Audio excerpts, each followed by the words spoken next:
வணக்கம். எட்டி டாக்ஸ்ல என்ன பார்க்க போறோம் கேட்டீங்கன்னா, தமிழ்நாட்டில் கான்ஸ்டிடியூஷனல் பிரேக் டவுன் ஏற்பட்டு இருக்கிறதாம். அதனால ஆட்சியை கலைக்க வேண்டுமாம். அதிமுகவுடைய இன்பதுரை அவர்கள் ஆதாரத்துடன் போய் ஆளுநர் கிட்ட புகார் அளித்திருக்கின்றார்.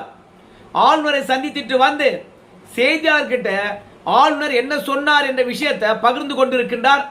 அதை பற்றி தான் விரிவா இந்த வீடியோவில் பார்க்க போறேங்க. முதல்ல இன்பதுரை அவர்கள் தமிழ்நாட்டில் குதிரை பேரம் நடக்குதா இல்லை என்பதற்கு சரியான விளக்கம் அளித்திருக்கின்றார். இந்த விளக்கத்தை ஆளுநர்கிட்டையும் சொல்லி இருக்கின்றாராம். அதை நீங்க முதல்ல கேட்டுவாங்க. அது மட்டும் இல்ல, திருவல்லிக்கேணி காவல் நிலையத்துல தாவேகாவுடைய எம்எல்ஏ ஒரு கம்ப்ளைண்ட் கொடுத்திருக்காரு. என்ன வேலை பேசுனாங்கன்னு. குதிரை பேரம் யார் பண்ணா என்ன, தாவேகா பண்ணா என்ன, திமுக பண்ணா என்ன, குதிரை பேரம் தானே. அப்ப தமிழ்நாட்டில் குதிரை பேரம் நடக்குது இல்லையா?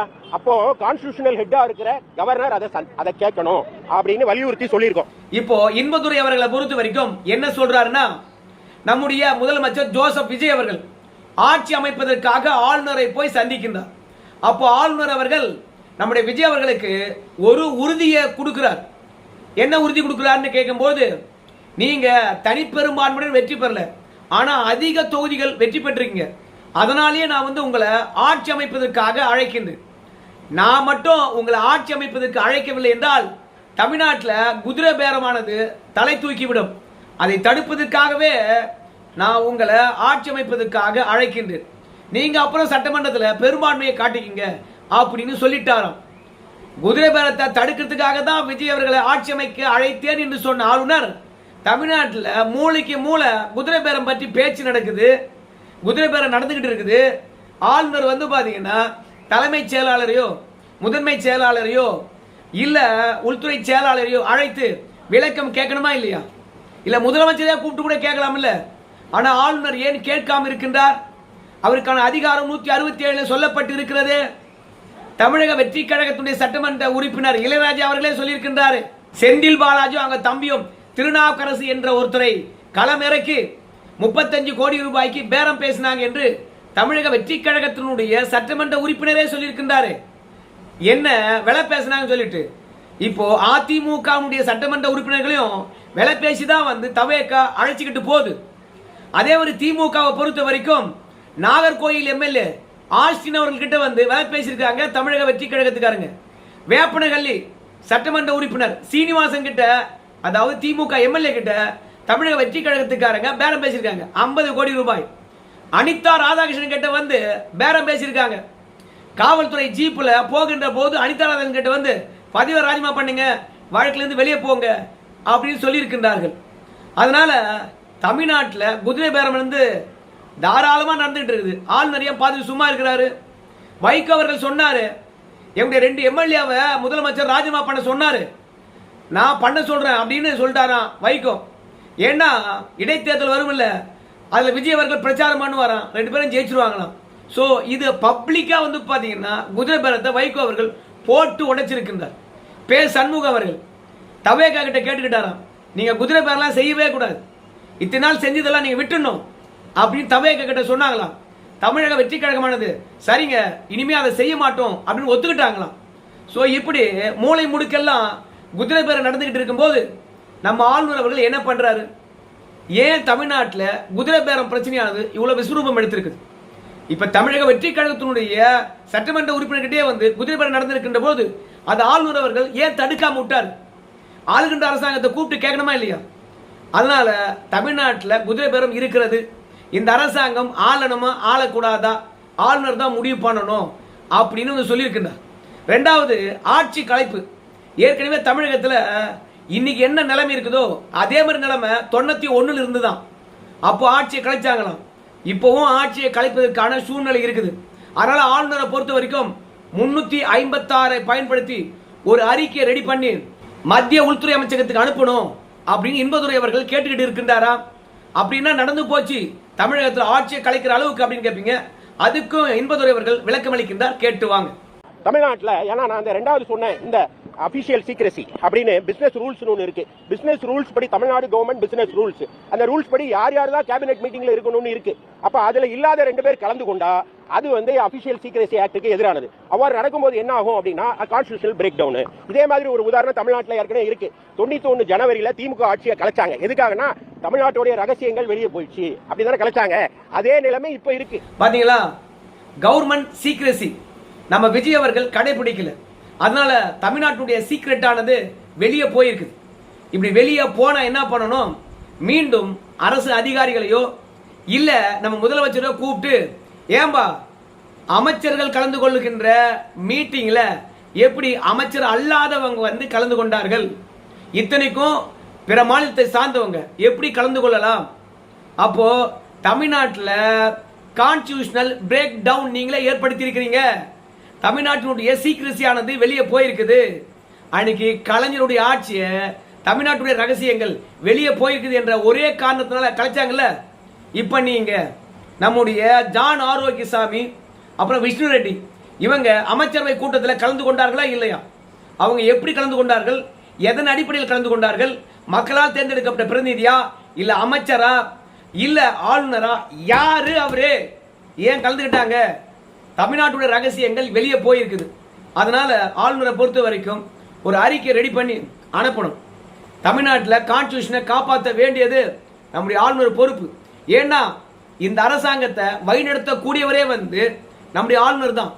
மக்களால் தேர்ந்தெடுக்கப்பட்டவர் முதலமைச்சராகவே இருந்தாலும் அந்த அரசாங்கத்தை வழிநடத்தி கொண்டு போறவர் தலைமைச் செயலாளர், உள்துறை செயலாளர், முதன்மை செயலாளர். ஸோ இந்த 3ஐயும் ஆளுநர் தான் நியமிக்கின்றார். அது மட்டுமில்ல, இந்த அரசாங்கத்தை மேற்பார்வையாளராக இருந்து கான்ஸ்டிடியூஷனல் ஹெட்டாக இருந்து வழிநடத்தக்கூடியவர் கவர்னர் தான். அதனால இங்க கான்ஸ்டிடியூஷனலே பிரேக் டவுன் ஆயிருக்கும் போது இந்த அரசாங்கம் எதன் அடிப்படையில் இப்ப ஆட்சி கட்டில உட்கார்ந்துருக்குது. அதனால ஆளுநரை பொறுத்த வரைக்கும் அவருக்கு இருக்கக்கூடிய அதிகாரங்களை எடுத்து சொல்லியிருக்கிறோம். தமிழ்நாட்டில் என்ன சூழ்நிலை இருக்குது அப்படின்னு எடுத்து சொல்லியிருக்கிறோம்.